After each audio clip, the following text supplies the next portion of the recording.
Makhani gravy. Makhan means butter. So the other term for this gravy is butter gravy. And now let me explain what are all the ingredients required for this gravy. So this Makhani gravy is also based on tomato, similar our tomato gravy, but with lots of nuts in it. So I have took half kg of tomatoes. For this 100 grams of cashew nut soaked in water and 25 grams of cucumber seeds soaked in water 15 minutes before the preparation, and 50 ml of oil and 25 grams of butter. Now these are all the powdered spices we need. Turmeric powder 1 teaspoon, 2 teaspoons of chilli powder, 1 teaspoon of coriander powder, 1 teaspoon of cumin powder and 1 teaspoon of garam masala. Added with this, Kasoori methi is for the flavoring agent. It is very important for this gravy. 1 tablespoon I have took and 2 teaspoons of ginger garlic paste. Now let's get started with the recipe. Now for this gravy we need lots of butter. So first I am adding butter in this hot pan. And for this gravy we don't want any whole condiments. So directly we are going to add the powdered spices in the hot oil. And I am adding oil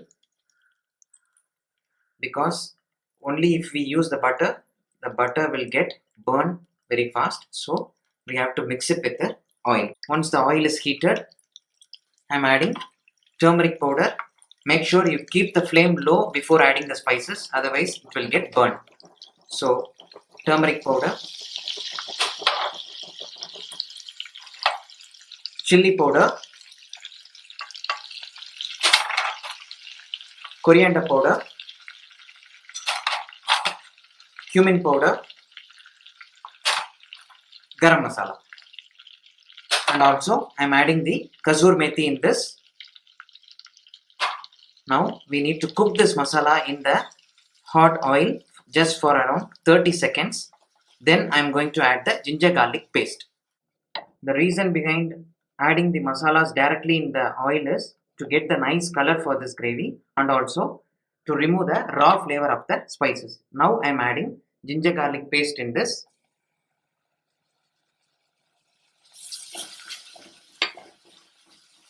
Just saute it for few seconds.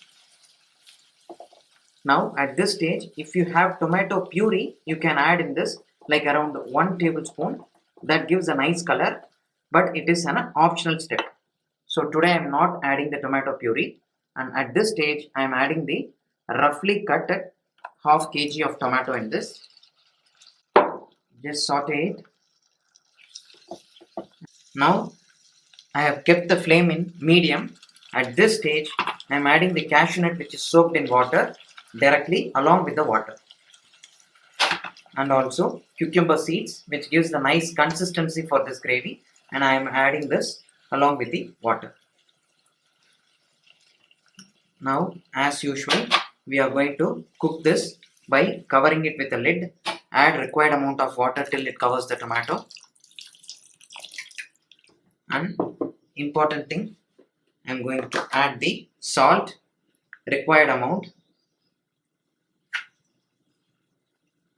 And last and final, I am adding 1 tablespoon of sugar in this, which gives little sweetness. In restaurants and hotels, we can add tomato ketchup if we have like 1 tablespoon, which gives the sweetness. If you don't have the ketchup, then we can substitute this with the sugar. Now I am covering it.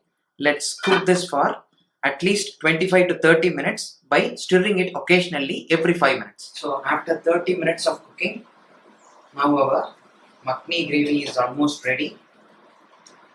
We got a nice color of Makhani, see, and our cashew nuts and tomato got cooked nicely. Now at this stage I am switching off the flame. Now let me cool down to the room temperature. Once it cool down, then I am going to blend this to a fine puree. So let's wait for another 15 minutes. Now already 15 minutes. Now this came down to the room temperature. Now we are going to blend this as usual. So we have to blend this to a fine puree. I am adding this in the jar.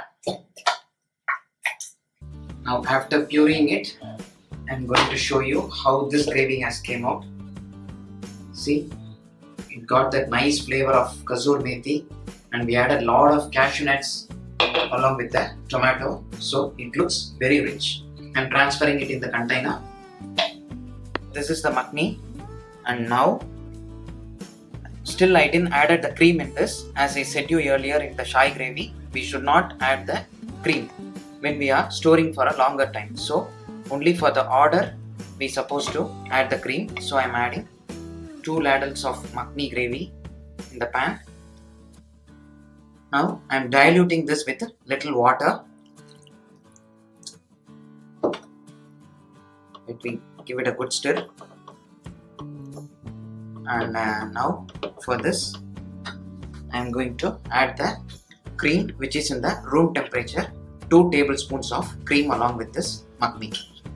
So now our makhani is more richer with the cream, and finally I am adding 2 tablespoons of butter to smoothen the gravy.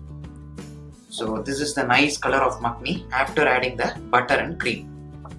So this is how we supposed to serve this, and the makhani which we are going to store it in the fridge. We should not add any cream in it, and I am going to wrap it and store it in the fridge.